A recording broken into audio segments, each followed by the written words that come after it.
Okay जी, औज़ु बिल्लाहि मिनश शैतानिर रजीम, बिस्मिल्लाहिर रहमानिर रहीम, rabbi इश्रह ली सदरी व यस्सिर ली अमरी वाहलुल मिन लिसानी व यफ़क़हू क़ौली। तो गाइस, आज हमारा फाइनल लेक्चर है और हमारा फाइनल लेक्चर में हम लोग today we are going to touch base on multiple linear regression. Again the reason आपकी जो बुक है, डेविड क्रेग की जो बुक मैंने आपकी रीडिंग लिस्ट में जो आपके इस लेक्चर के लिए डाली हुई है, अगर आप उसको देखेंगे तो ये चैप्टर 11 है। चैप्टर 11 में 11.1 का जो सेक्शन है वो अभी मैं आपके सामने कवर करूंगा। 11.2 जो है, it's a case study that actually revise all the things. जो उसमें जो कंसेप्ट पढ़ाया हुआ है वो आपको उस पर रिवाइज करवाएगी। 11.2 के अंदर आप वो केस स्टडी लाजमी पढ़ना, it will help you in cleaning your concept.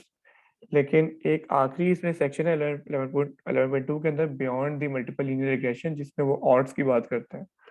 So please ignore that for now, because of the fact कि आप इकोनोमेट्रिक्स में उसको काफ़ी डिटेल में कवर करोगे। आई डोंट थिंक कि the David Crick book is doing justice with the odds thing. Multiple integration में भी काफ़ी चीज़ें वो मिस कर बैठती हैं, लेकिन again I think the objective of David Craig book is not to help you cover the multiple linear regression in detail, but to give you some introduction. So it is that. तो 11.1 chapter 11 है ये David Craig के book का, लेकिन 11 point आपने सारे chapter cover करना है। लेकिन जो इसमें आखिरी सेक्शन है, beyond the multiple integration special cases वाले, वो आपने इसमें से इग्नोर कर देने। I just thought to give you some glimpse. उसके अलावा जो क्वेश्चंस आ रहे हैं during the chapter, I will recommend कि आप उनको लाजमी अटेम्प्ट करो। That will give you some knowledge कि आप कितना पानी पियो। So starting with simple linear regression. Simple linear regression में जैसे हमने बात की थी कि तो in yesterday's lab we were interested in estimating the following equation, which is wage is equal to beta naught plus beta 1 education plus mu y। और हमने अपने डेटा से हमने बीटा नॉट और बीटा 1 एस्टिमेट किए थे, and we got the following equation. So can anyone tell me how we will interpret the coefficient on education?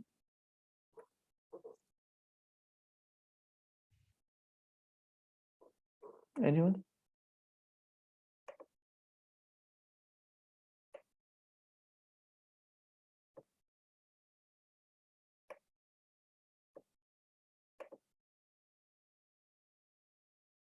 Yes, B1, beta 1.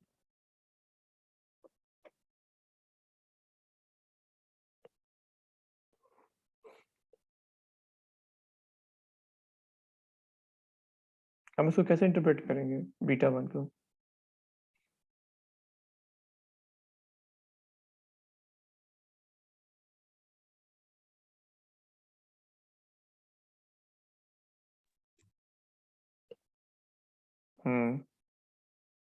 Zaid पहुंचा है, लेकिन जैद थोड़ी सी गलती है।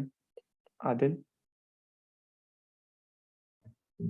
सर वही के 1 यूनिट ऑफ नहीं सॉरी, कल वाले स्टेटा लेक्चर से रिलेटेड है। 1 यूनिट ऑफ एजुकेशन इंक्रीज करता है तो उसके कोरिस्पॉन्डिंग 0.57 करके वेज बढ़ती है। इसको समझने का तरीका सिंपल है, समझो। मैं आप लोगों को इस बजाय इसके कि आप रिग्रेशन की इक्वेशन में इतना कंफ्यूज हो, ये इक्वेशन जो है ना, जो आपके सामने ड्रॉनी सी बन के आई हुई है, वो इतनी ड्रॉनी इक्वेशन नहीं है वैसे। क्योंकि ये इक्वेशन को अगर आप नोट करोगे तो ये सिंपल ये है, y is equal to C plus M X, जो आप हमेशा अपने पढ़ते हुए आ रहे हो अपनी। इसमें कोई ऐसी कोई अफलातूनी चीज़ नहीं है। तो जो जैसे आपने इस स्लोप को हमने एम को इंटरप्रेट करना होता है, आपका यही एम यहाँ पर आपका बेसिकली वो ये आपकी आपकी स्लोप है। आपका एम, आपका यही एम आपका बीटा 1 है, ठीक है। तो लिहाजा इसको इसकी जो स्ट्रिक्ट जो इंटरप्रिटेशन वो ये है।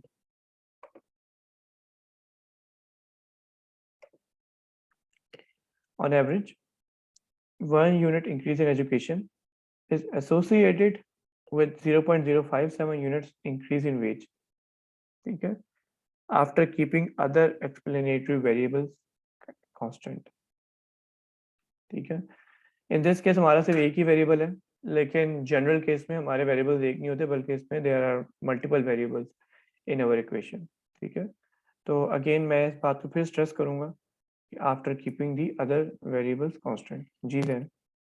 सर ये म्यू आई जो है ये जीरो है ये जीरो नहीं होता इस है, केस में? This is basically the error term.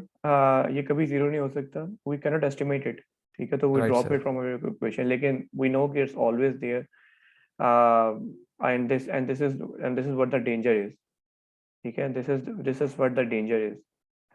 तो again Zaid, so basically Zaid ने यहाँ पे लाइन बोली थी जो कि जो उसने टाइप टाइप की थी, तो थोड़ी सी मिस्टेक थी। मैं आप सबके सामने वो रिपीट इसलिए कर रहा हूँ क्योंकि वो आप सब भी गलती कर सकते हो। जैद ने लिखा ये था, 1 unit increase in education causes 0.057 increase in veg.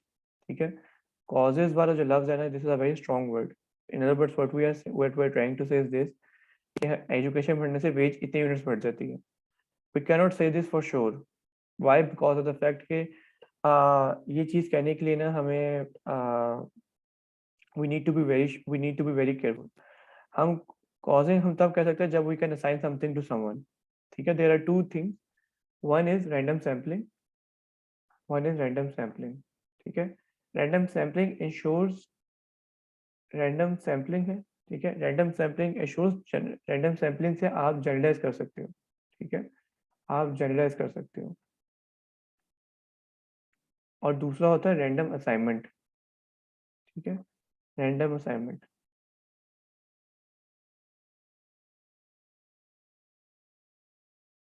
Random assignment से आप क्या कर सकते हो? रैंडम असाइनमेंट से आप कॉजेलिटी निकाल सकते हो।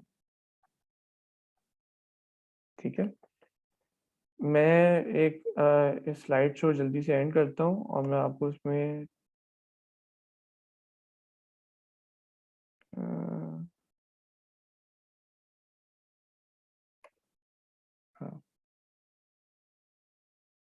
अच्छा जी, ये मैं आपको दिखाता हूँ। इसके ऊपर बेसिकली कुछ स्टोरी कुछ ऐसे बनती है। इधर है आपकी रैंडम सैम्पलिंग और इधर है आपका random assignment.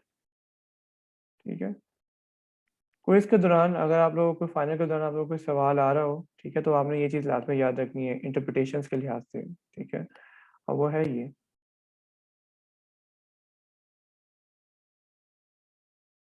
Random sampling, yes,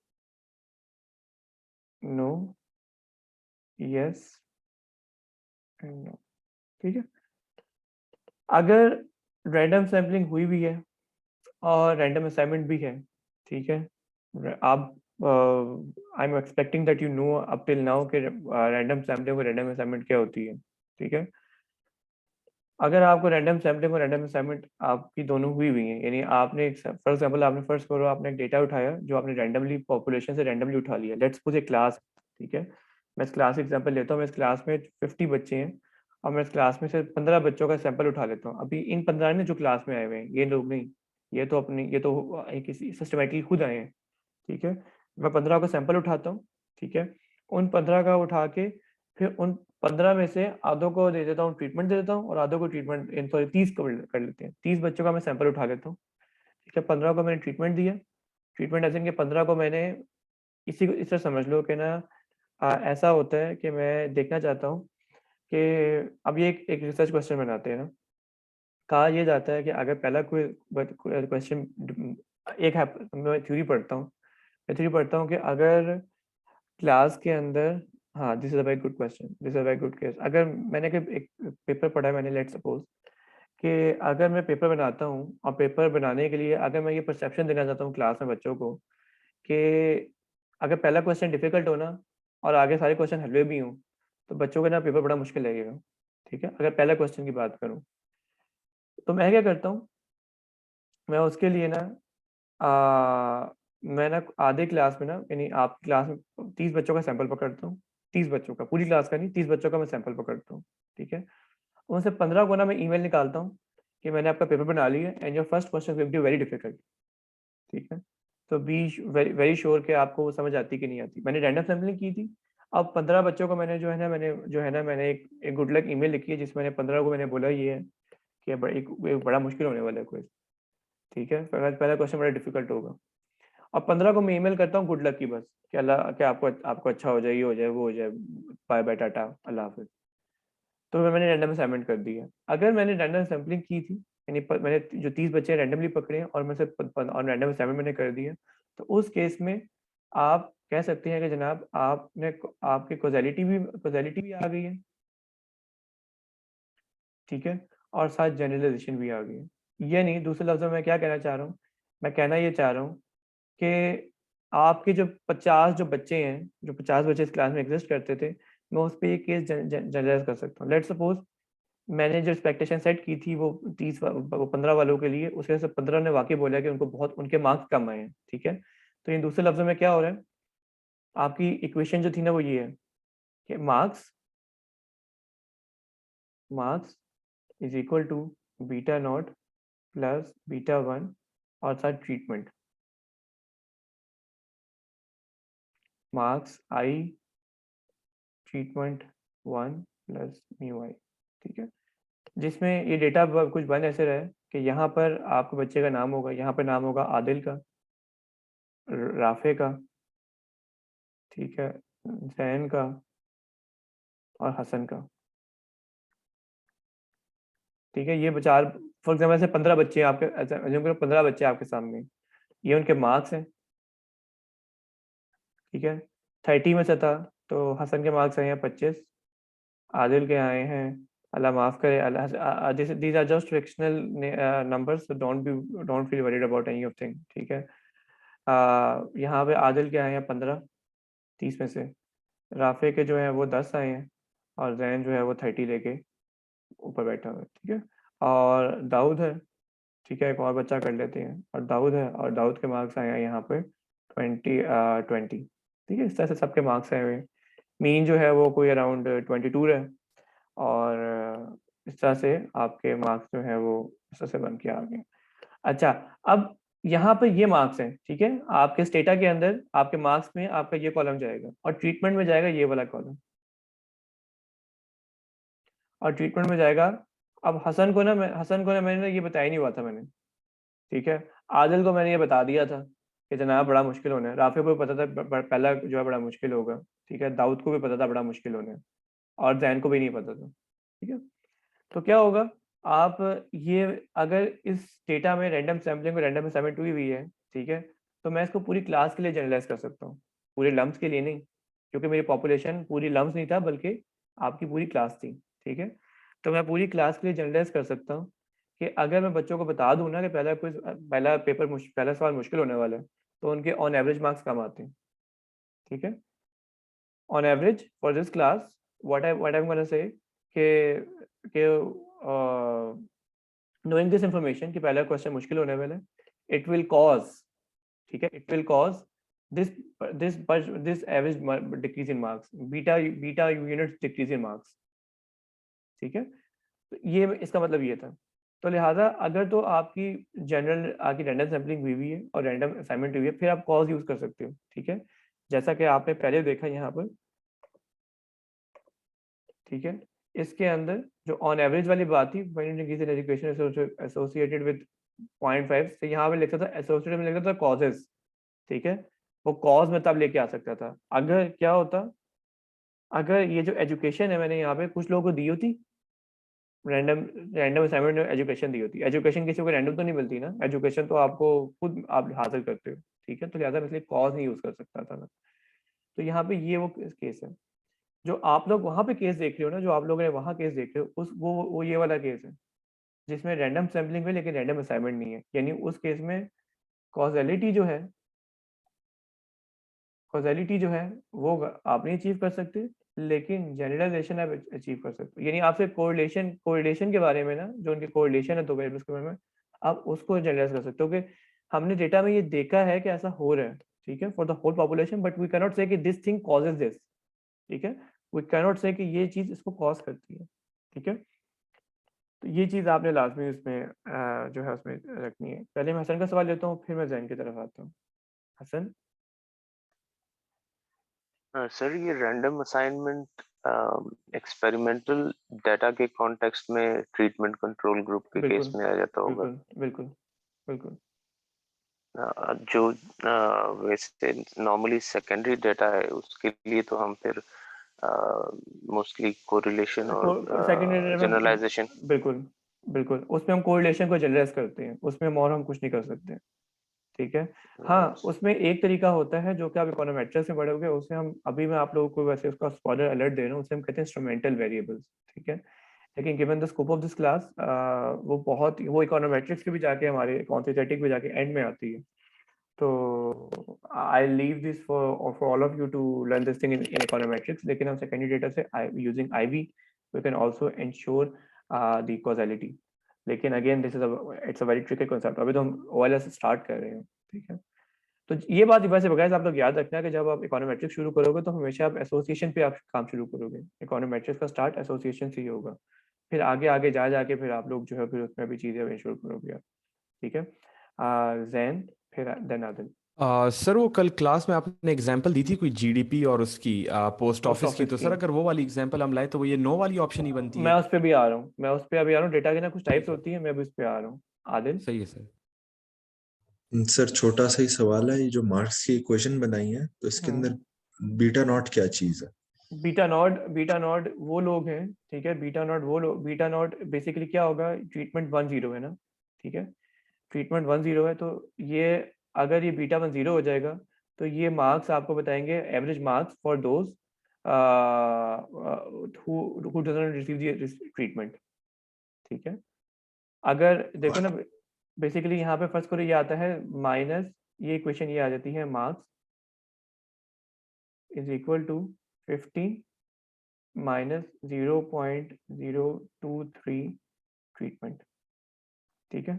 अब अगर यहाँ पे ट्रीटमेंट 0 हो जाता है, ट्रीटमेंट 0 मीन यानी 1 0 है ना, ये ट्रीटमेंट 0, तो ये बता रहा है मार्क्स इज इक्वल टू 15। ये उन लोगों के मार्क्स है जिनको एवरेज मार्क्स है जिनको ट्रीटमेंट नहीं मिला। ठीक है। और अगर आप उनके देखना चाहो कि मार्क्स उनके क्या है जिनको ट्रीटमेंट मिला है एवरेज मार्क्स, तो आप 15 माइनस 0.23 कर दोगे, क्योंकि 1 हो गया ना ये, तो आपके पास एवरेज मार्क्स आ जाएंगे। ठीक है।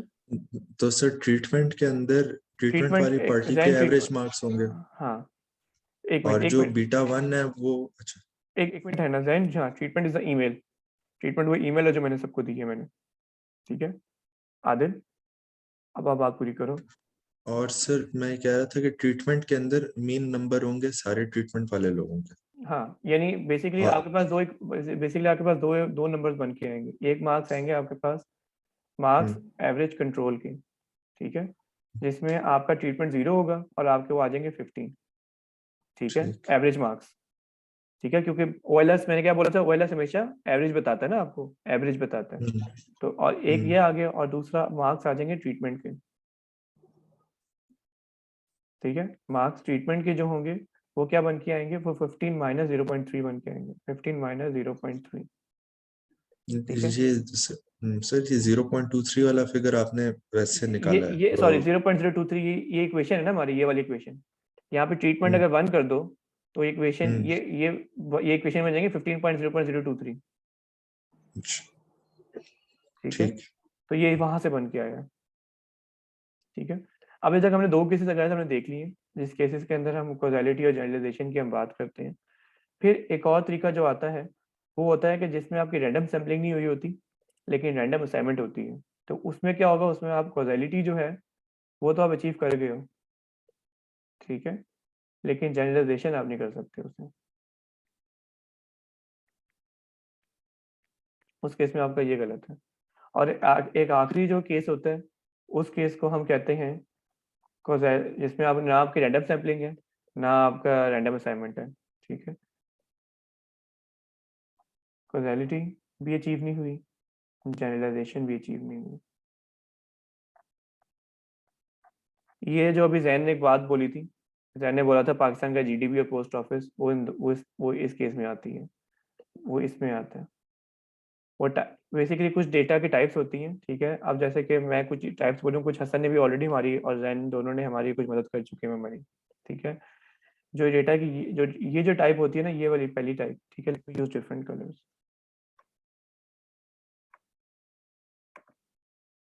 जो आपकी ये टाइप होती है, ये वाली, ठीक है, इस टाइप को अगर हम देखें तो इस टाइप के साथ हमारा जो है, हमने इसको हम कहते हैं एक्सपेरिमेंटल, ठीक है, एक्सपेरिमेंटल होती है ये,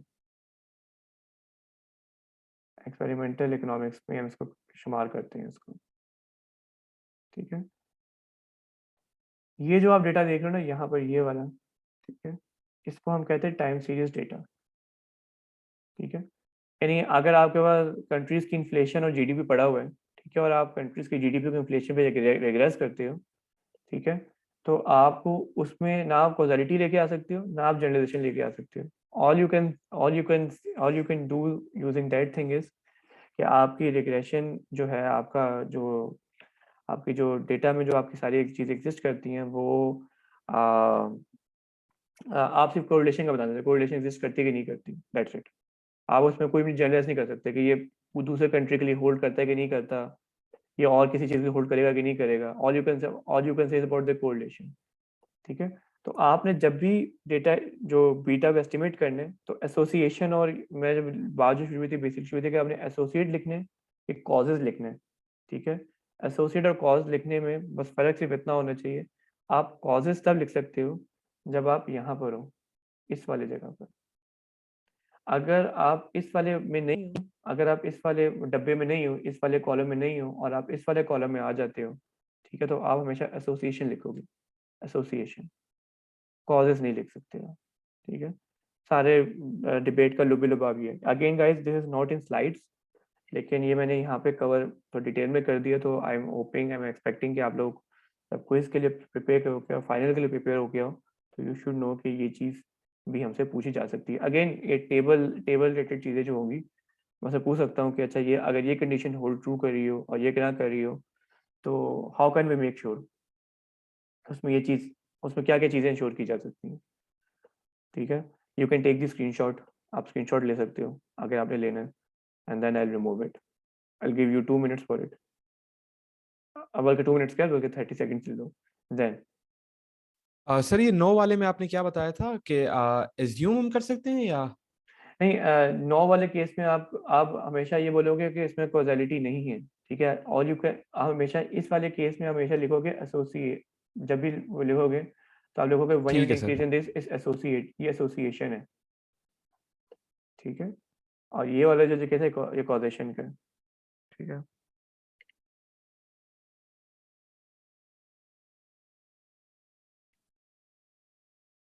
नहीं देखो ना, Adil, class example is not, नहीं, it is generalized. Why? Because of fact कि मैंने शुरू में बोला था कि मैंने 50 में से 30 का मैंने सैंपल उठाया, मैंने 30 लोगों का रैंडम सैंपल उठा लिया, ठीक है। तो मैं उसको पूरी क्लास के लिए यूज कर सकता हूँ, पूरी क्लास के लिए, ठीक है। अभी तो आपकी क्लास 50 की है ना, अज्यूम करो आपकी क्लास 100 लोगों की, ठीक है, 100 लोगों की क्लास है, होती भी है इकोनोमेट्रिक्स की क्लास, 70 बच्चे होंगे। तो अगर वहाँ मैं 40 लोगों का सैंपल एक उठा लेता हूँ और उससे मैं एक से बात करता हूँ, तो मैं फिर बजाय इसके मैं पूरे 70 को मैं छेड़ूँ, मैं 40 से छेड़ के मैं पूरी क्लास के बारे में बता सकता हूँ, पूरी क्लास के बारे में क्या सोचती है, ठीक है। तो ये चीज़ है। अच्छा, I am clearing this thing guys, I just wanted कि थोड़ा सा इन्हीं एक अच्छी क्लैरिफिकेशन मिल जाए आप लोगों को। तो ये रिग्रेशन की पूरी स्टोरी है, ठीक है। वो है ना, 2 लफ्जों की है कहानी, तो ये सारी रिग्रेशन की कहानी है भाई साहब। रिग्रेशन में कॉजेशन और कॉजेलिटी आपने कैसे लेके आनी है, this is how you can determine it.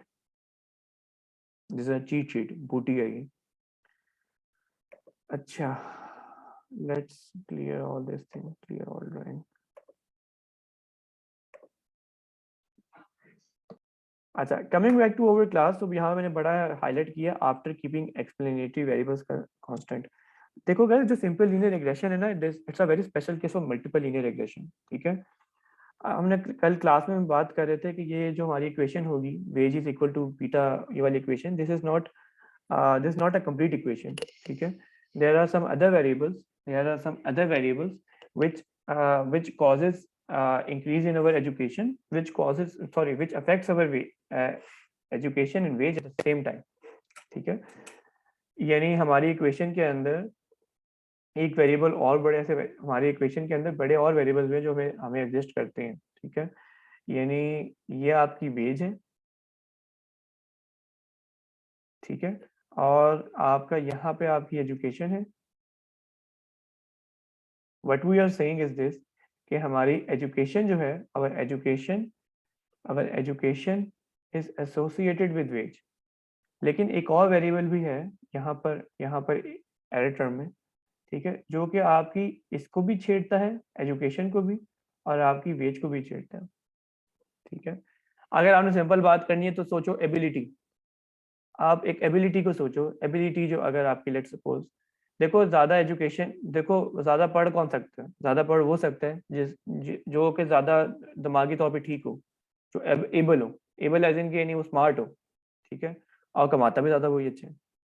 तो if you see at the same time आपकी जो एजुकेशन है उसमें आपकी एबिलिटी भी बहुत मैटर करती है, ठीक है।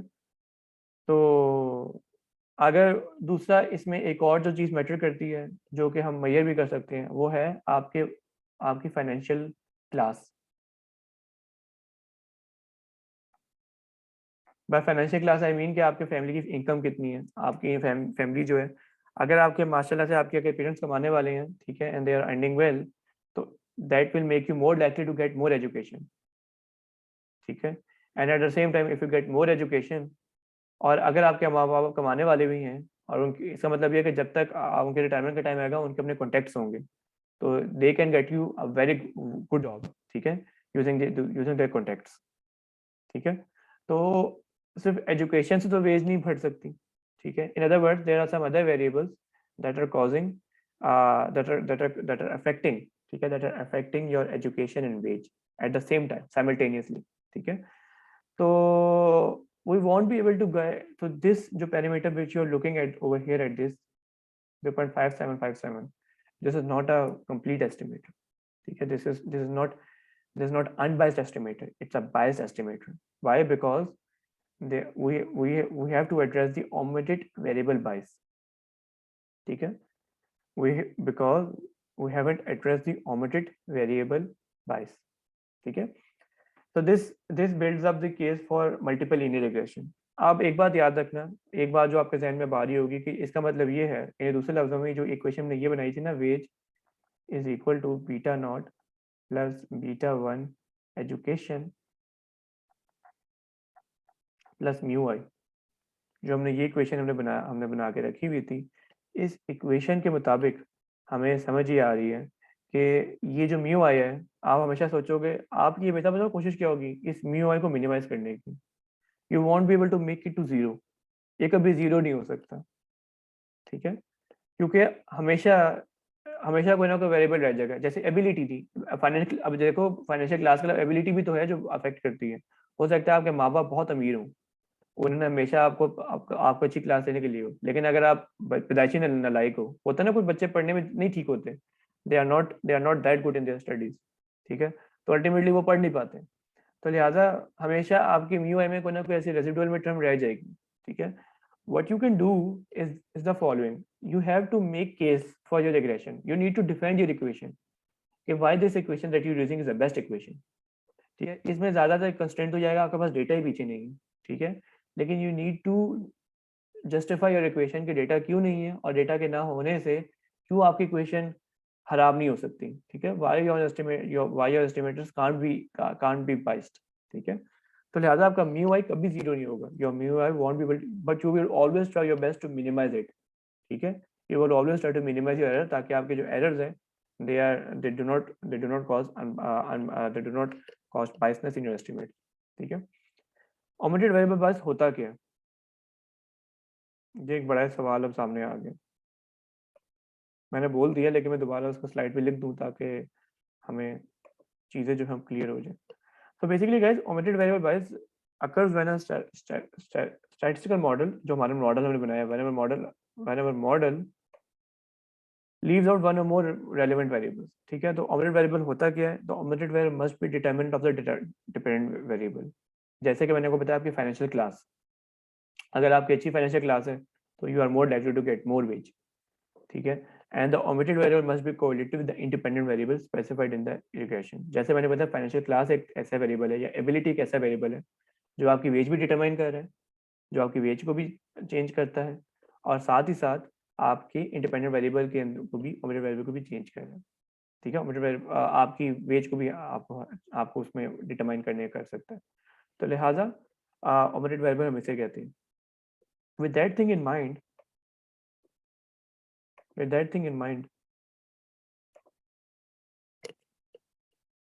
ठीक है, मैं अब जो आपकी स्लाइड्स आप देखोगे अब सारे उसमें ना बेसिकली अब ये सीन है कि मैंने आप लोगों के लिए सिंपल और मल्टीपल इंटीग्रेशन की कंपैरिजन के साथ रखा हुआ है। आपकी सिंपल इक्वेशन जो थी वो थी beta not plus beta 1x। ठीक है, मल्टीपल इंटीग्रेशन में यही इक्वेशन जो है आपके इसमें एक्स पी वेरिएबल्स आ जाएंगे। ठीक है, उसमें सिर्फ एक वेरिएबल था, इसमें देयर आर पी वेरिएबल्स। ठीक है, एक और चीज़ जो मैंने स्लाइड में लिखना मैं नहीं लिखी मैंने, वो जो मैं यहाँ पे लिख रहा हूँ आप लोगों के लिए, वो है बीटा वन। बीटा वन निकालने का, बीटा वन हेड निकालने का जो तरीका था वो था covariance of X Y over variance of X. ये है आपका सिंपल लीनियर रिग्रेशन के लिए। ठीक है, जिसको अगर आप चुड़ मुड़ करो तो इसमें आप काफ़ी चीज़ें हमने इसमें सीखी थी और वो एंड में निकलता था beta one is equal to correlation of sigma Y over sigma x.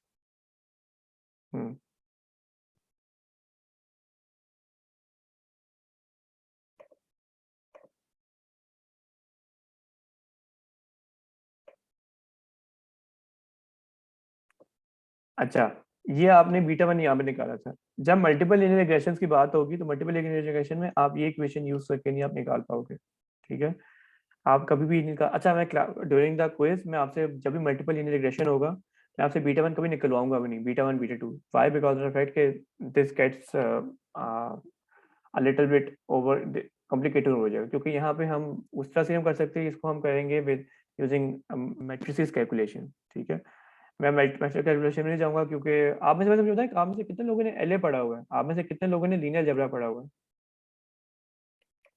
Can they raise their hand again? अगर आप में 100% नहीं पढ़ा हुआ है मैं आपसे ये चेक नहीं करूंगा, I just want to know this for my information कि कितने लोग एलए पढ़ के इस कोर्स में आते हैं।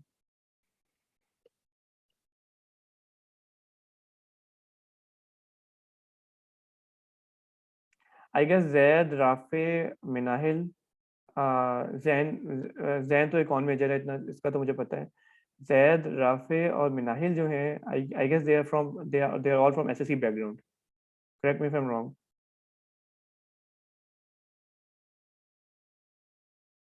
मिनाहिल ने यस बोला है। आई थिंक राफी भी है, राफी भी है। इसके अलावा Zaid, Zaid are you from SSC as well? No sir, econ and math. ठीक है, हाँ ठीक है। अगेन इकोन एंड मैथ वाले बच्चों को मैं एसएससी में शुमार भी फिर से कर रहा हूँ क्योंकि वो एक्स्ट्रा कोर्स पढ़ रहे हैं ऑलरेडी पहले से। तो गाइस उसके लिए बीटा वन का फार्मूला जिन्होंने ये पढ़ा हुआ है उनके लिए मैं फार्मूला को बता दूं कि उन्होंने अगर बीटास निकालनी है, ठीक है, तो बीटा निकालने का फार्मूला होता है X transpose X inverse into X transpose Y. ठीक है, जिसमें आपके एक्स के अंदर सारे इंडिपेंडेंट वेरिएबल्स होते हैं। ठीक है, उसके अंदर सारे आपके इंडिपेंडेंट वेरिएबल्स होते हैं और आप इंडिपेंडेंट वेरिएबल्स को आपस में मैट्रिक्स मल्टीप्लिकेशन करते हो और आपके पास बीटा की एक पूरी अरे आ जाती है। ठीक है, आपके पास इसमें बीटा वन है ना, ये जनरल केस है इस वाली चीज का। ठीक है, तो ये आपको बीटा की एक पूरी रो, आपको एक उसका एक आई गेस ये आपको क्या देगा, ये आपको उसका एक पूरा कॉलम वेक्टर दे देगा। ठीक है, ये पूरा कॉलम वेक्टर दे देगा। यहाँ पे आपके एक्सिस होंगे x1, x2, x3 और आपके xn तक आ जाएगा और यहाँ पे आपके बीटाज होंगे। ठीक है, तो आपके beta one, beta two, beta three, beta four up to beta n और यहाँ पे आपका होगा y। ठीक है, और इसको जब आप सॉल्व करोगे तो ऐसे इस इक्वेशन को मल्टीप्लाई करोगे तो बन के आएगा y is equal to x1 beta x1 plus beta 2x2। इस तरह से करते करते वो एंड तक चला जाएगा। ठीक है, तो इस तरह से वो इक्वेशन बनेगी और वो उसका फार्मूला ये होता है। अगेन आपके कोर्स में हम इसको हम कवर नहीं करेंगे, लेकिन ऑल फॉर दोज तो all those who wants to see के मल्टीपल इंटीग्रेशन में बीटा कैसे कैलकुलेट किया जा सकता है, तो बीटा ऐसे कैलकुलेट होता है। स्टेटा पीछे मैट्रिक्स कैलकुलेशंस कर रहा होता है। इवन इन दिस केस जब हम सिंपल इंटीग्रेशन भी करते हैं तो पीछे मैट्रिक्स कैलकुलेशन ही कर रहा होता है, उसका फॉर्मूला सिंपल होता है इसलिए हम उसको आराम से हम कैलकुलेट फौरन कर लेते हैं, otherwise there is always this calculation behind. I only expect you guys कि आप लोगों को ये फॉर्मूला आता हो during the quiz or during the final. For the sake of this course आपको ये फार्मूला आता हो और आपको ये फार्मूला आता हो. सिंपल इंटीग्रेशन की बातें होंगी, मल्टीपल इंटीग्रेशन में तो सिंपल मैं आपसे नंबर से पुट करवा सकता हूँ. यू विल सी कि उसमें आपके पास और क्या क्या सवाल आ सकते हैं. मैंने एक सवाल प्रैक्टिस के लिए आप लोगों के लिए रखा हुआ है. अच्छा तो गाइस यहाँ बेसिकली अब यहाँ पे ये देखो, so basically our case studies based, एक आपकी बुक में एक सवाल एक थी, मैंने उसी को फिलहाल अपने यूज़ किया अपने लेक्चर में बनाने के लिए. So our case study is based on data collected on science majors at a large university. The purpose of the study was to predict success in early university years. ठीक है. One measure of success was the cumulative grade point average, which is GPA. After 3 semesters, among the explanatory variables recorded at the time the students enrolled in the university were the average high school grades in mathematics, science, and English. ठीक है. We will use the high school grades to predict the response variable GPA. ठीक है. यानी ये आपकी equation है जिसमें आप प्रिडिक्ट करना चाह रहे हो, ये आपकी इक्वेशन है ठीक है, जिसमें आप जीपीए प्रिडिक्ट करना चाह रहे हो यूजिंग दिस वेरिएबल्स. ठीक है. एचएसएम विच इज दी, आपके मैथ्स में क्या स्कोर है, आपके हाई स्कोर मैथ्स में आपके क्या स्कोर थे, आपके साइंस में क्या थे, ठीक है, और आपके इंग्लिश में क्या थे, आप इसमें ये चीज़ प्रिडिक्ट करना चाह रहे हो. ठीक है. तो अब यहाँ पे there are P is equal to P है जो आपके नंबर ऑफ वेरिएबल्स कितने हैं, explanatory variables. There P is equal to 3 explanatory variables which is x1 is equal to HSM, x2 is equal to HSS, and x is equal to HSE. The high school grades are recorded on a scale from 1 to 10.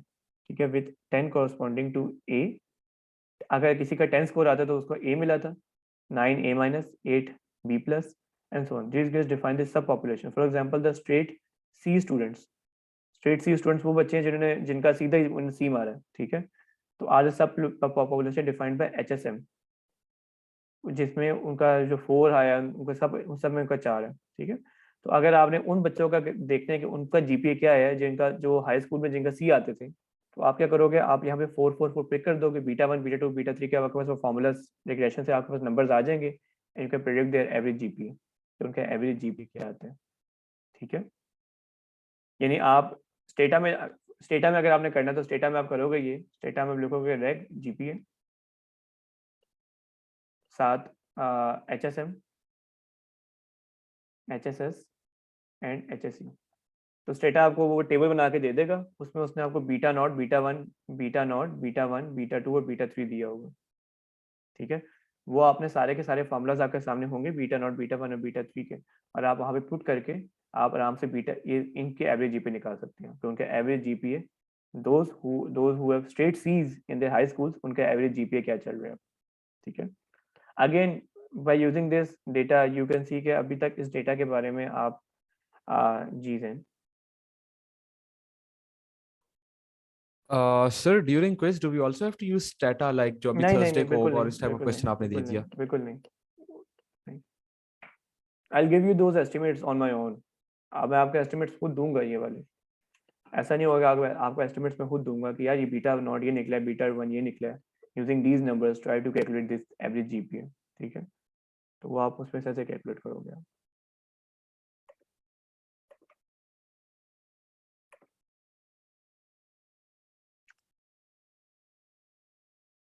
अच्छा ये देख लो जनाब, आपने पहले simple integration की, ये मैंने पहले स्लाइड्स आपको उठाया, तो पहले स्लाइड्स में आपके पास जो मॉडल ऑफ इंटरेस्ट बाद में पैरामीटर्स एस्टिमेट करते होते थे, बीटा नॉट, बीटा 1 और सिग्मा. ठीक है. इन दिस केस में आपने बीटा नॉट, बीटा 1 से लेकर बीटा पी तक आपने एस्टिमेट्स करने हैं और साथ सिग्मा आपने एस्टिमेट करने हैं. ठीक है.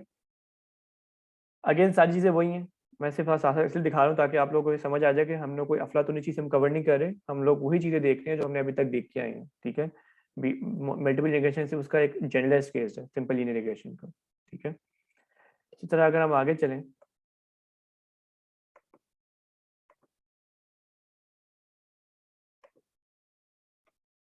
आपका सिंपल लीनियर रिग्रेशन जो था, सिंपल रिग्रेशन में कहा था कि आपका एस केयर जो होता है, आपका एस केयर आपका n-2 के साथ आप करते हो, ठीक है। इसके अंदर अगर आप देखो तो मल्टीप्लिकेशन में n-p आ गया, p is the number of explanatory variables. अब अगर सोचो p इज इक्वल टू 1 है, अगर guys p is equal to 1 है तो क्या होगा, ये इक्वेशन क्या बन जाएगी, if p is equal to 1 तो क्या होगा,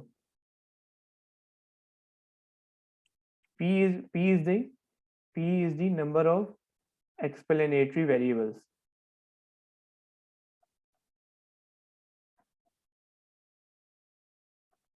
ठीक है। p is the number of explanatory variables। तो गाइस अगर p is equal to 1 हो जाएगा तो इस इक्वेशन के साथ क्या होगा, डिनोमिनेटर में क्या होगा,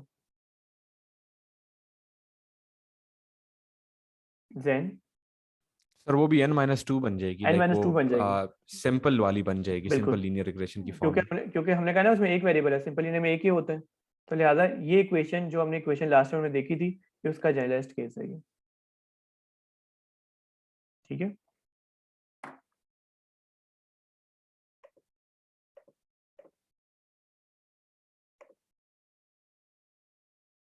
आप यहाँ पे भी देखें, अगर मैं आपको मल्टीपल लीनियर रिग्रेशन पे लेके आता हूँ, अच्छा मल्टीपल लीनियर रिग्रेशन के अंदर स्टैंडर्ड एरर भी चेंज हो जाती हैं, मल्टीपल लीनियर रिग्रेशन के अंदर स्टैंडर्ड एरर्स भी जो होते हैं वो चेंज हो जाते हैं, ठीक है, वो भी सेम नहीं रहते।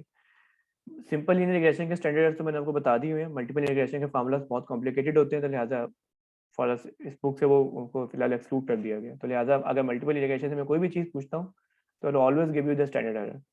सिंपल लीनियर रिग्रेशन के अंदर हो सकता है कि ड्यूरिंग द क्विज और फाइनल मैं आपको बोलूँ कि स्टैंडर्ड भी आपको खुद कंप्यूट करेगा, आपको सारी चीज़ें दे दूंगा, आपने फॉर्मूला यूज़ करके आपने स्टैंडर्ड निकाल लेना उसका, ठीक है। अगेन आप देखो सब वही चीज़ें हैं, दोनों में कोई फ़र्क नहीं है। मल्टीपल लीनियर रिग्रेशन में आप वैसे ही जैसा पहले आप करते हुए आ रहे थे, आपने दोबारा वैसे ही आपने करना है, जिसमें आपका टी स्टेट जो है वो टी क्रिटिकल से बड़ा होना चाहिए, ठीक है। और अगर आप लेफ्ट टेल पे हो तो लेफ्ट टेल में आपका T stat should be less then the negative T critical value, ठीक है, टू रिजेक्ट द नल।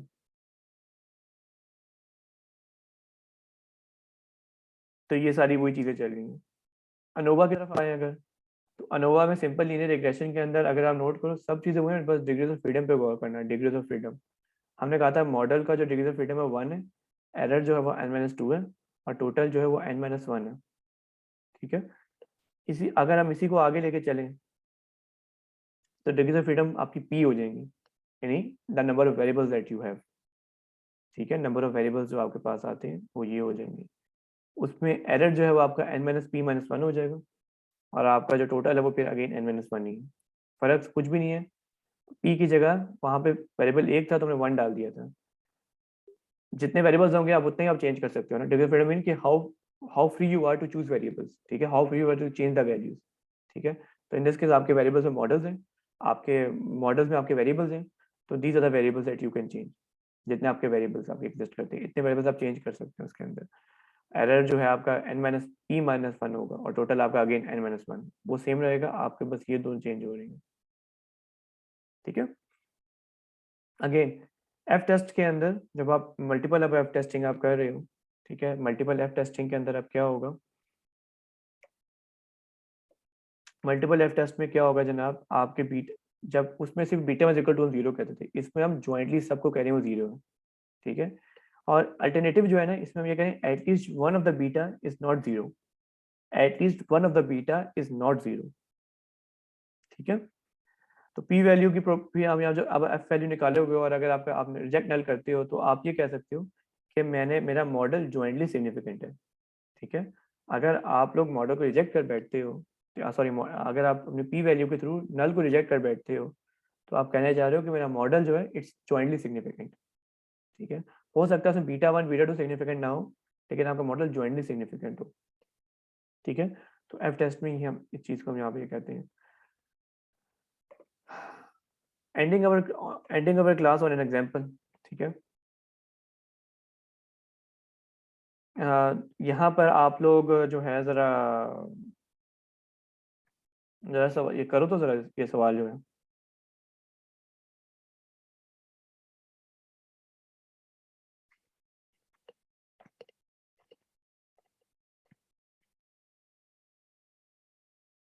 पहले पार्ट के बारे में जो है आप लोग क्या करना पसंद करेंगे आप लोग?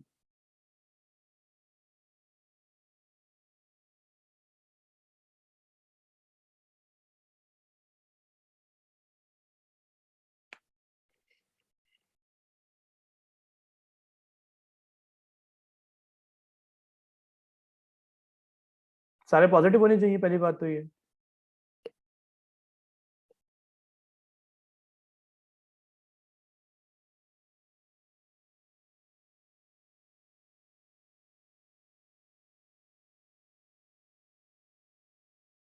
राफे? सर तो हम पॉजिटिव ही एक्सपेक्ट करेंगे, क्योंकि ये जो सैट मैथ हो गया, वर्बल हो गया, ये सारे बेसिकली वही है ना, डिफरेंट किस्म के मेजर्स हैं आर्टिकुलेशन के। तो ठीक है, अगर ये पॉजिटिव होंगे तो सक्सेस लाइकली है। ठीक है, बिल्कुल ठीक है। हाँ, सही कह रहे हैं। जितने भी आपके सेट मैथ है, सेट वर्बल है, हाई स्कूल रैंक या कॉलेज ग्रेड में एग्जाम है, ठीक है, उनके बारे में अगर हमें चीज़ ऑब्जर्व करें तो वो सही कह रहे हैं राफे कि उस केस में they are all part of the success, कि आपके यानी वो सारी की सारी चीज़ें पॉजिटिव कोरिलेट करेंगी एक्चुअल स्टूडेंट्स के साथ, उनके जीपीएस के साथ। ठीक है, तो ये ठीक बात है, वो पॉजिटिव ही होने चाहिए। ठीक है, अच्छा अभी बताओ, what are the degrees of freedom for the model and the error? Degrees of freedom model क्या है यहाँ पर? मॉडल के डिग्रीज ऑफ फ्रीडम क्या है?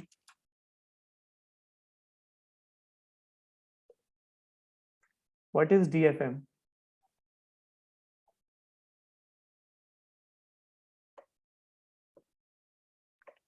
इट्स 4। ठीक है, it's 4। And what is the degrees of freedom of error?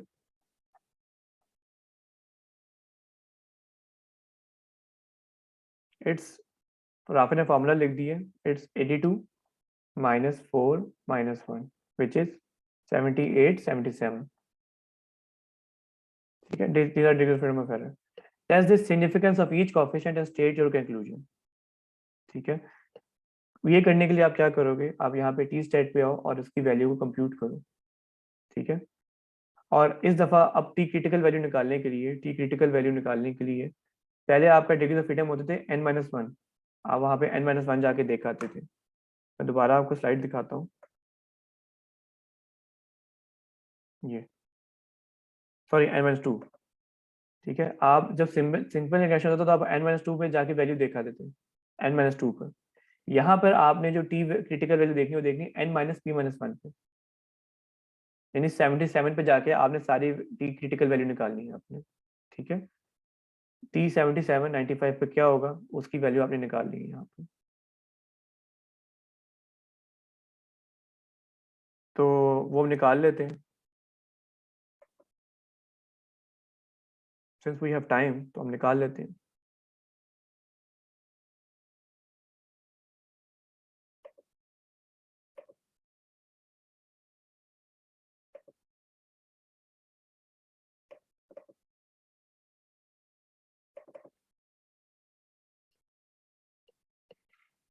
Again देखो गाइस, 77 यहाँ पे अवेलेबल नहीं है। ठीक है, तो हम उसका नेक्स्ट बेस्ट अल्टरनेटिव 60 देख लेंगे। ठीक है, नेक्स्ट बेस्ट अल्टरनेटिव 60, लेकिन again this is only true for plus above 50 population के लिए। ठीक है, अबव 50 से अगर कोई भी नंबर, तो वहाँ पे देखोगे आप। तो अब हमारे पास 95 कॉन्फिडेंस इंटरवल है, हमारे पास 95 कॉन्फिडेंस इंटरवल है, तो हमारी वैल्यू जो है वो आती है 2.00। ठीक है, 2.000। जी आदिल? सर 77 के ज्यादा करीब 80 नहीं है? 80 है, लेकिन we want to be more conservative, we want to be more careful at this time. ठीक है, ठीक। टी वैल्यू के ऑफ कोर्स 80 ज्यादा करीब है, लेकिन देखो 80 पे क्या हो रहा है आदिल, वहाँ पे 1.90 वैल्यू आ रही है। ठीक है, 1.90 आने का जो एक मसला है, वो मसला बेसिकली ये है आदिल कि 1.90 आपके रिजेक्शन क्राइटेरिया को थोड़ा सा रिलैक्स कर देते हैं। ठीक है, तो we want to be more rigid, we want to be more rigid in our rejection criteria. ठीक है, तो ये आती है ये आती है 2, पूरी 2 वैल्यू। ठीक है, तो अगर हमारी वैल्यू 2 से ग्रेटर आती है, ओनली देन वी कैन से कि हम कहीं पहुंचे हैं, अदरवाइज हम इस पर कुछ भी नहीं हम कह सकते। तो गाइज कैलकुलेटर आपके पास है? मेरा कैलकुलेटर मेरे भाई लेके गया हुआ है, तो प्लीज सब इन टी स्टेट्स को कैलकुलेट करो जरा।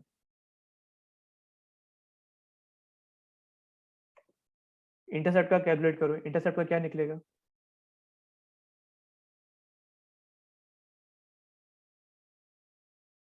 इसका क्या निकलेगा टी स्टैट? हमें इसको इसे डिवाइड करना है टी स्टैट निकालने के लिए, क्या निकलेगा गाइस? अगेन मैं बता दूं हमारा नल क्या है, हमारा नल यहाँ पर है H naught is equal to beta naught beta J is equal to 0, ठीक है, और हमारा H1 जो है हमारा अल्टरनेटिव वो है B J is not equal to 0, ठीक है। हम we are doing two tail testing, जब भी इस डेटा में हम बात करेंगे तो हम टू टेल टेस्टिंग की हम बात करेंगे, ठीक है, this what we are doing at this time. तो टी स्टैट आपका क्या निकला, इंटरसेप्ट का क्या निकलेगा? 0.76 को डिवाइड कर 0.65 से सर नेगेटिव 1.173 1.174 कर लें 1.174, ठीक है, ये आपका आ गया पहले का। सेट मैथ का क्या है? 0.007 ये आया 2.108 2.108, ठीक है। आगे चलो सेट वर्बल क्या है? 0.76 ये आया सर 2.158 2.158, अच्छा जी। और आगे जो है college placement, sorry high school rank का वेरिएबल, इसका टी स्टैट निकालो तो वो क्या है? 3.419 3.41। अच्छा गाइस, जस्ट फॉर डिस्क्लेमर, जो रिकॉर्डिंग सुन रहे हैं ये नंबर्स में सिंपल देख रहा हूँ, मुझे नहीं पता नंबर्स ठीक है नहीं, आप I welcome you all, do check this numbers on your own as well. और कॉलेज प्लेसमेंट और एग्जाम का 2.211 2.211, ठीक है, ये आपके सारे टी स्टेट्स आ गए, ठीक है। क्योंकि बीजे इज इक्वल टू 0 है, नॉट इक्वल टू 0 है, टू टेल टेस्ट, तो आप क्या करोगे, आप अपना टी स्टेट का एब्सोल्यूट वैल्यू देखोगे, टी स्टेट की absolute value it should be greater than और equal to T critical value to reject H not,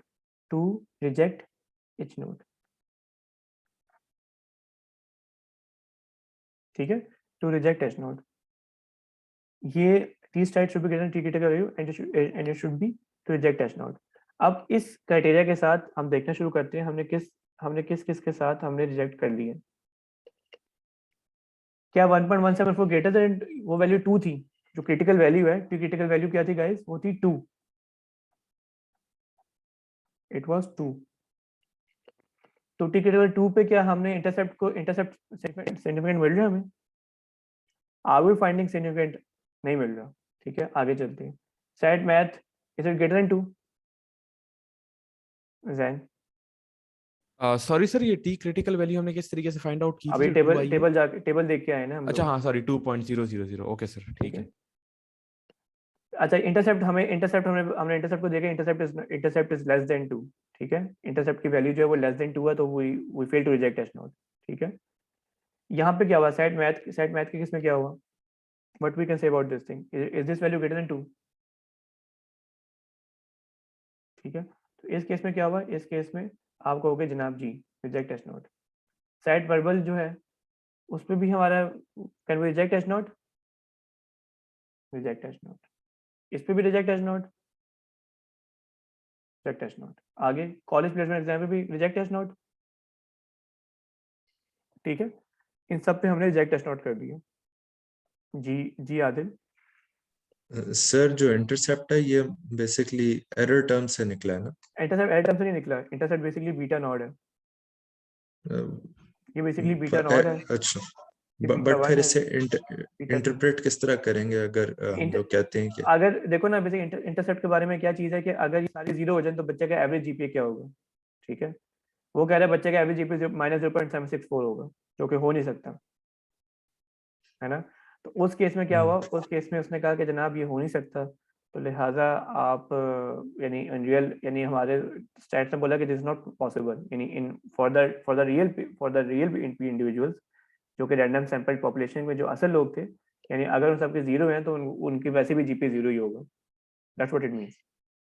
क्योंकि हमारा ये है ना बीजे इज इक्वल टू 0, ठीक है, अगर बीटा नॉट इक्वल टू 0 है तो हम we fail to reject H not. In other words what we are saying कि our intercept value is equal to 0, for the real population, for the real जिससे आपने sample उठाया, आपने data, आपने sample जिस पॉपुलेशन उठाया, उस पॉपुलेशन के लिए आपका इंटरसेप्ट होगा 0 होगा।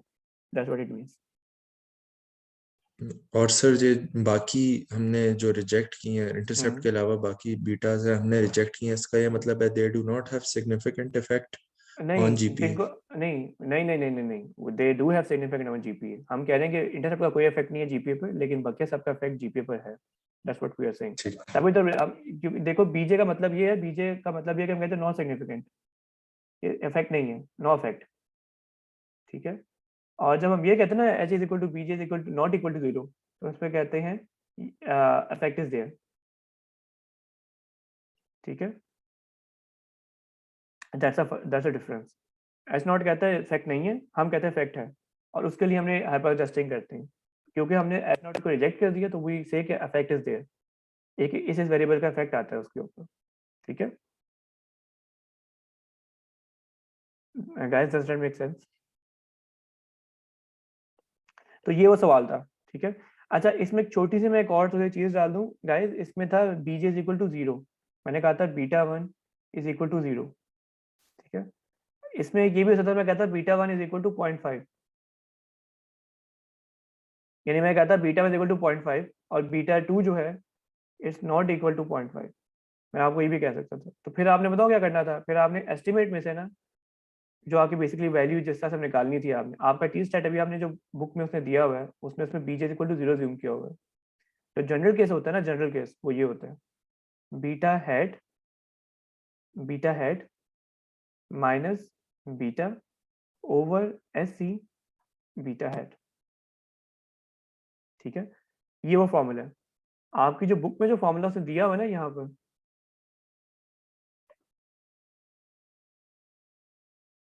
ये वाला, इसमें देखो उसने ऑलरेडी ना उसने बीटा को जो है ना उसने अज्यूम किया हुआ है कि वो 0 है, ठीक है। अगर उसने बीटा को 0 जूम ना किया होता तो ये इक्वेशन कुछ ऐसे बनती, T is equal to beta hat minus beta over S C beta head.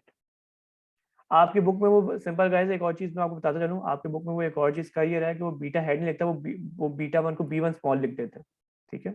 Again वो बीटा हेड ही एस्टिमेट करने की कोशिश में लगा हुआ है वो, ठीक है। तो यहाँ पे देखो तो उसने आपने बीटा हेड आपने ऐसे आपने निकाला हुआ, तो अगर यहाँ बीटा 1 होता, ठीक है, तो यहाँ पे बीटा 1 करके आप सब्ट्रैक्ट करते हो और फिर स्टैंडर्ड डिवाइड करते हैं आपसे, और फिर उस वैल्यू को कंपेयर करते हैं क्रिटिकल वैल्यू के साथ, ठीक है।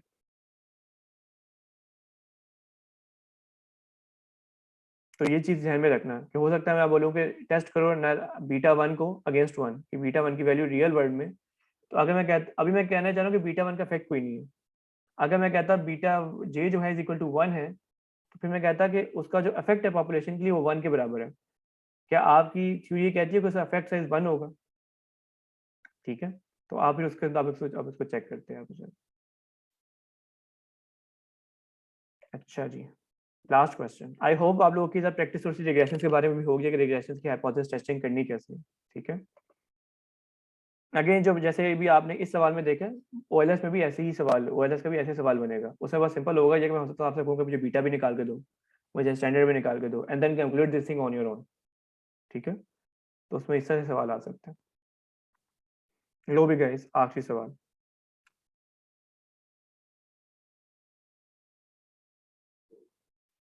टेबल फिल करें।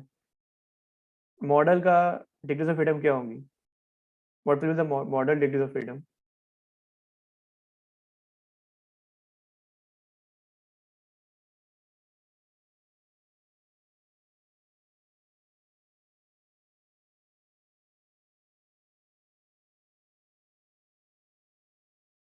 थ्री?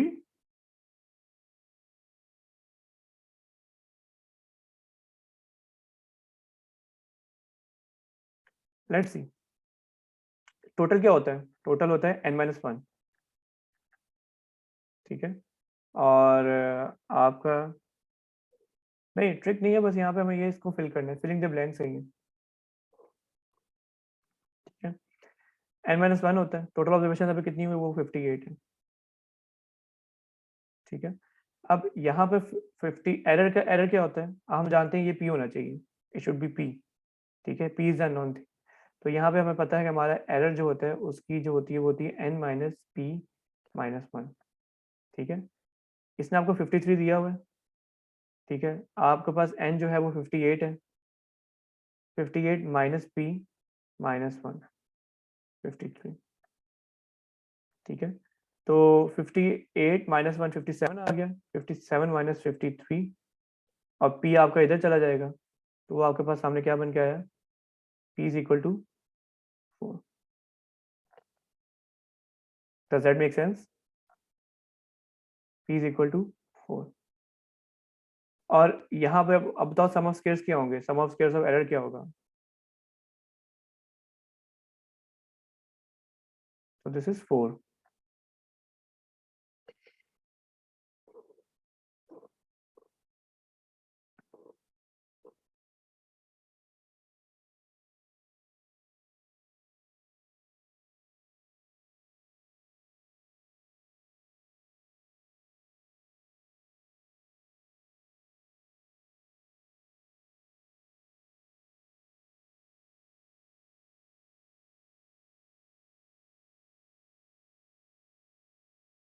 एनीवन? 10.4। राफे को लगता है किसी फरिश्ते की तरफ से ना वो ये 10.4 बोल दो, बच जाओगे। Again I think this is Rafe, this is wrong. कैसे जनाब? ये SSM है आपका, ये आपका SSC है, और ये आपका SST है। आपको याद होगा मैंने आपको एक क्वेश्चन में दी थी, वो होती है SST is equal to SSM plus SSC, ठीक है। SST आपका 594 है, SSM आपका 75 है, और प्लस आपका SSC रह गया पीछे। तो आप SSC इधर छोड़ दो और 594 में से 75 सब्ट्रैक्ट कर दो, क्या आता है? 519। 519, दैट्स इट, ठीक है। दिल तो मेरा कह रहा था मैं ऐसे कोई भी सवाल प्रैक्टिस नहीं लेगा, मैं आपको जो करना है कर लो, जाके फिर क्विज में पता चलेगा क्या होता है। फिर सबने मुझे कहता है सर प्रैक्टिस नहीं करवाई, सर आपने असाइनमेंट नहीं भेजी, सर हमें, सर असाइनमेंट नहीं भेजी आपने, सर प्रैक्टिस नहीं करवाई, और फिर इतना मुश्किल क्विज दे दिया आपने। तो again all these 2 questions are like a glimpse for all of you, कि प्रैक्टिस जो आप लोग में से करना चाह रहे थे रिग्रेशंस के ऊपर, वो रिग्रेशन भी प्रैक्टिस ही है आप लोगों की, ठीक है। तो इस तरह के सवालात होंगे, इस सब की चीज़ें मिलेंगी। And on this note I'll drop my pen, this is my pen, and I'll drop my pen and say, okay, your SDA is complete, so it's done now. By the way, ये slides मैंने बनने की खुद ही बंद हो गई, मैंने बंद नहीं की, खुद ही निकल गई। आई गेस मेरे साथ मेरे कंप्यूटर को जल्दी थी कि बस यार बस आता हूँ कर दूँ। तो एनी क्वेश्चंस?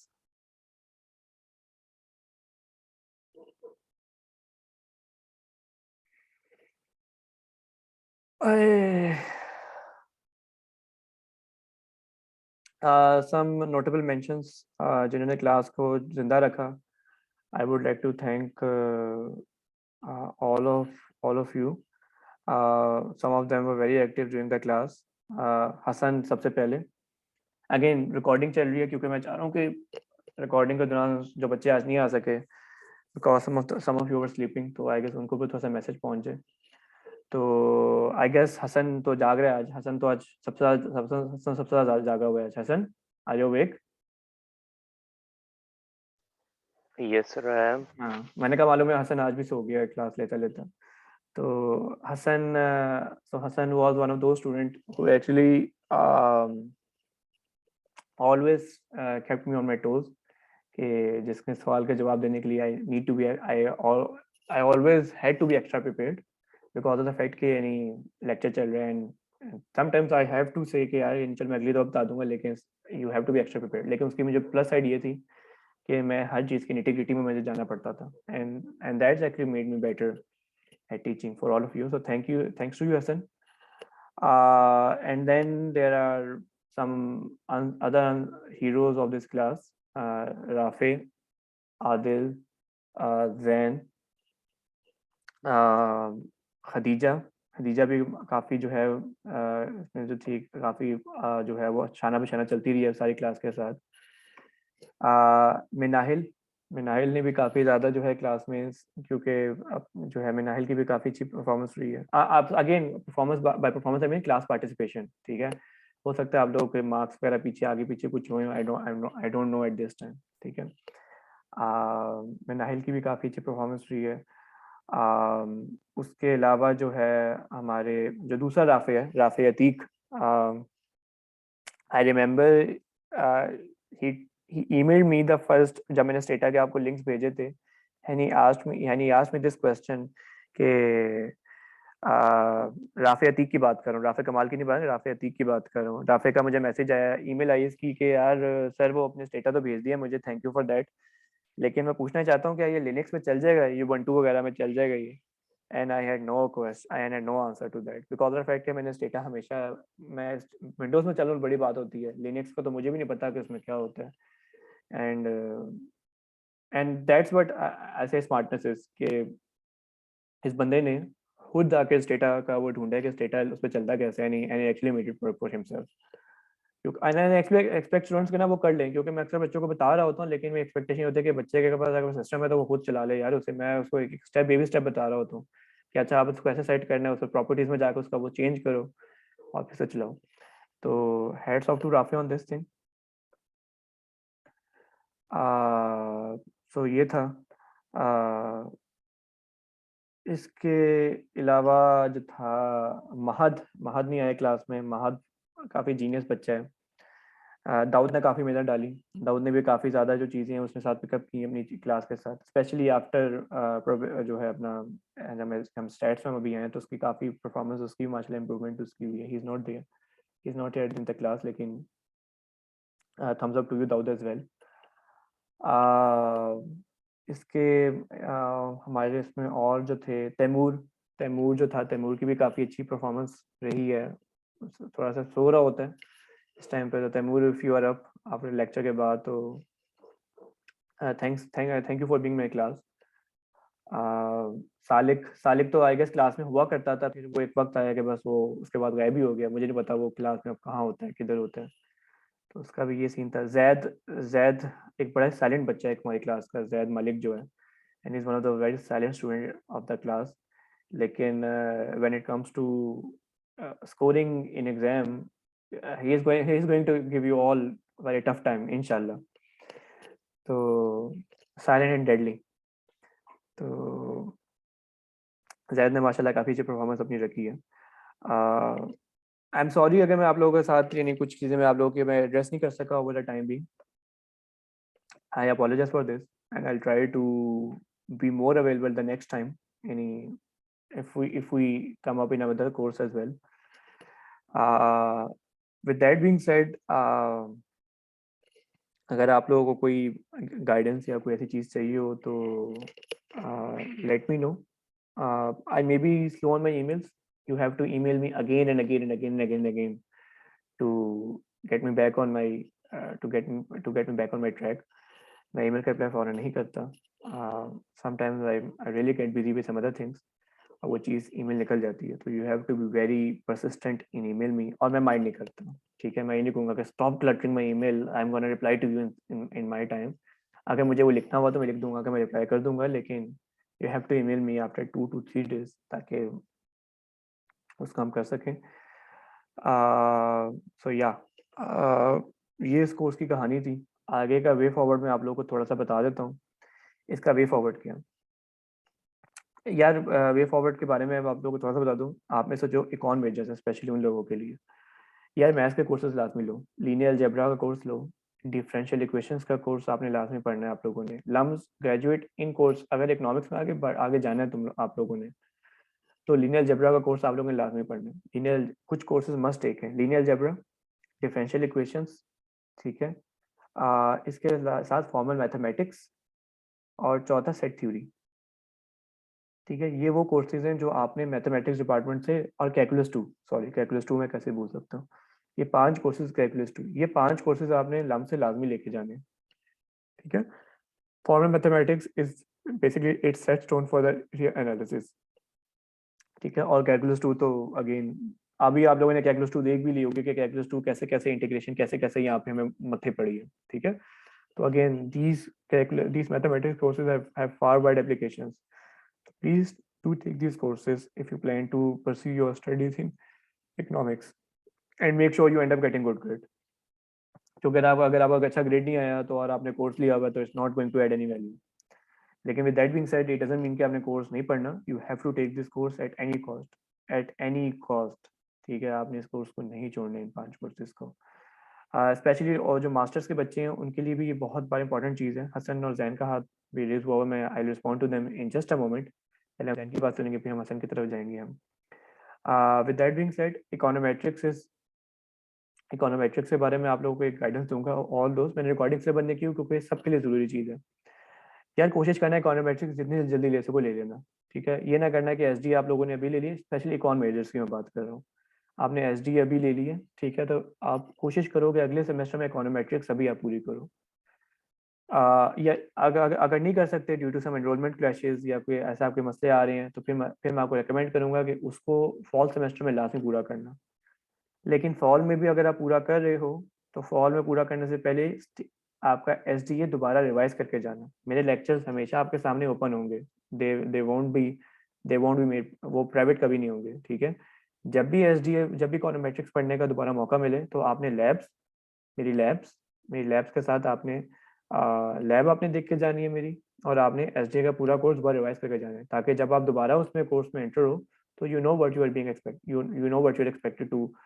तो यानी वहाँ पे इंस्ट्रक्टर्स अज्यूम करेंगे, डॉक्टर अदील और doctor Syed they will always assume, और doctor Farooq will always assume कि आप लोग ये चीज़ें पढ़ के आए हुए, तो they won't be going to cover these things again कि पी वैल्यू लेस क्यों नहीं चाहिए, why should P value should be less than CMS level, probability क्या होती है, they do not care about these things. That's why this course हमने इसलिए यहाँ पे रखा था।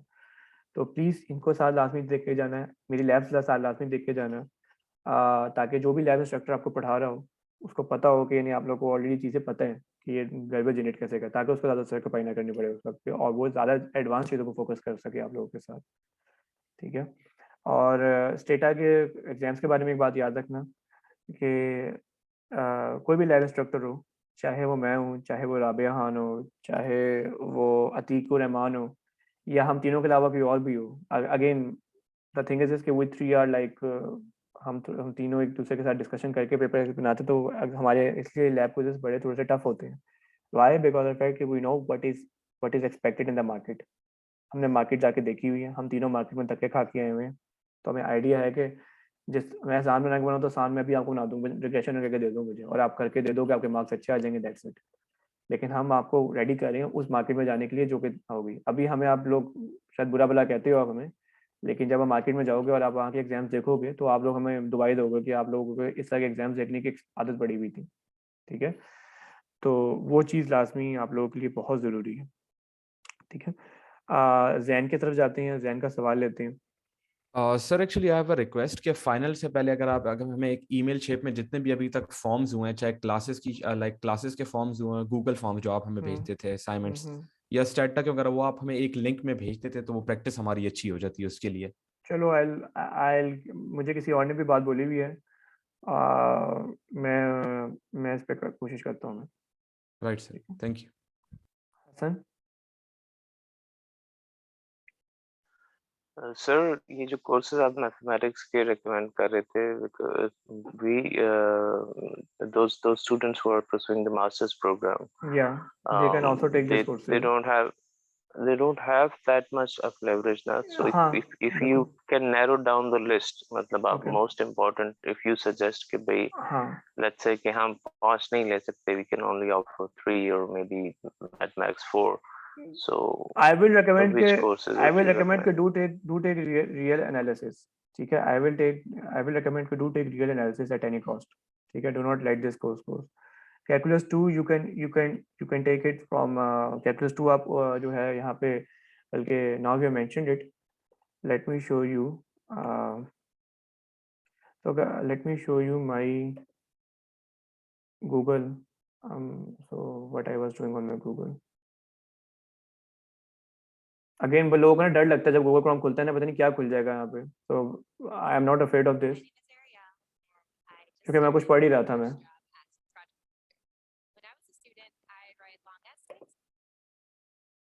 Thank you everyone for joining in.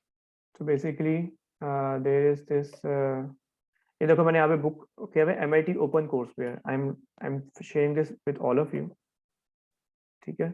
यहाँ पे there are very good courses, ठीक है, जो आप अपने ये मैं आपको यहाँ पे शेयर कर रहा हूँ मीटिंग की लिंक्स में, ठीक है। हसन की रिस्पांस पे आप लोग भी यहाँ पे देख सकते हो, there are very good courses over here, ठीक है।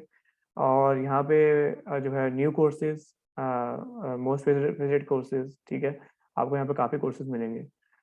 जो कि यहाँ पे सबसे ज़्यादा कोर्स जो देखा जाता है गाइस, अगर आप लोग देखो तो यहाँ पे लीनियर अलजेब्रा भी पढ़ा हुआ है, ठीक है। लीनियर अलजेब्रा के साथ मल्टी वेरिएबल कैलकुलस वगैरह, mathematics for computer science, introduction to probability and statistics भी पढ़ा हुआ है। अगर आप लोगों को मेरा कोर्स, अगर आपको मेरे लेक्चर समझ नहीं आए तो you can watch the MIT lectures from here as well, ठीक है। इसमें यहाँ पे काफ़ी ज़्यादा कोर्सेज हैं, इसमें आप इनको लाजमी देखो।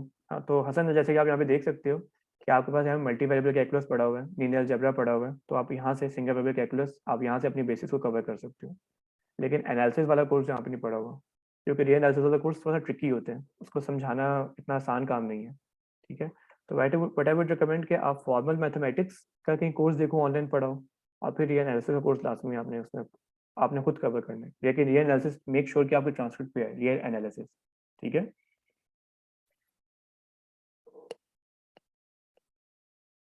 तो right sir, one more thing, जो चैप्टर्स हैं फॉर क्विज, अगर बुक के चैप्टर्स आप मेंशन कर दें। अच्छा यार, ये जो है ना, ये तो मैंने बता दिया आपको कि ये है आपका चैप्टर 11 जो आपका आज वाला हमने कवर किया, ठीक है। ये चैप्टर 11 है। चैप्टर 11 में जैसे मैंने शुरू में बोला कि आपने चैप्टर 11 में से आपने वो चीज़ जो है आपने, let me open my slides as well, क्योंकि मुझे भी अपनी स्लाइड्स का थोड़ा सा इसमें भूला हुआ है। I haven't made your quiz yet, तो आई एम नॉट श्योर कि मैंने भी लेक्चर 17 से बेसिकली लेकिन शुरू होता है, ठीक है। तो लेक्चर 17 की हमने कहाँ से शुरू किया था? लेक्चर 17, हाँ जी, तो मैंने वो ऑलरेडी 2 डेट्स बताई हुई थी, वो डेट्स हमारे सामने आ गई हैं हमारे। तो वो आती है one simple mean one ST is unknown, okay. तो वो आती हैं, अल्लाह भला करे आप सबका, वो आती हैं क्रेग की बुक।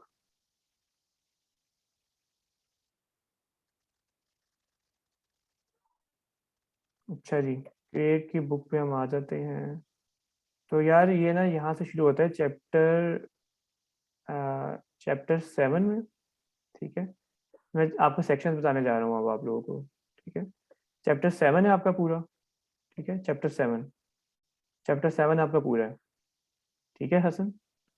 फिर चैप्टर 7 के बाद चैप्टर 8 में ना 8.1 तो हम पहले कवर कर चुके हैं हम पहले क्विज में, ठीक है।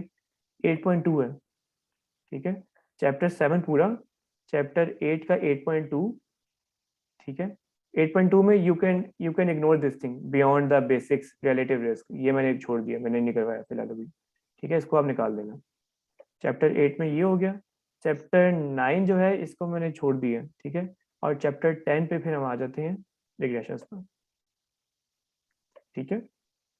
तो चैप्टर 7 पूरा, चैप्टर 8 का 8.2, चैप्टर 9 जो है वो हमने इंक्लूड नहीं किया हमने इसके अंदर, और चैप्टर 10 जो है वो भी हमने पूरा कवर किया है। चैप्टर 10 हमने पूरा कवर किया हमने, ठीक है। और चैप्टर 11, ठीक है। Right sir. अगेन स्लाइड्स को साथ साथ देखते रहना, अगर स्लाइड्स में कोई चीज़ लग रही कि मैंने चीज़ मिस की हुई है लेकिन यहाँ बुक में है तो प्लीज़ उसको इग्नोर कर देना। लेकिन अगेन मैंने चैप्टर इस सारे तक में पूरे करवाए हैं। चैप्टर 10 तो मैंने पूरा करवाया मैंने, ठीक है। तो good luck for the quiz guys. ये सारे आपको आपके सामने पूरा एक सॉल्यूशन, हसन को शुक्रिया बोलो सारे के सारे, क्योंकि हसन ने आपको बुक का बता दिया कि बुक में कौन कौन से सेक्शंस कवर करने हैं, नहीं तो वरना बाद में सबकी ईमेल्स आ रही होती।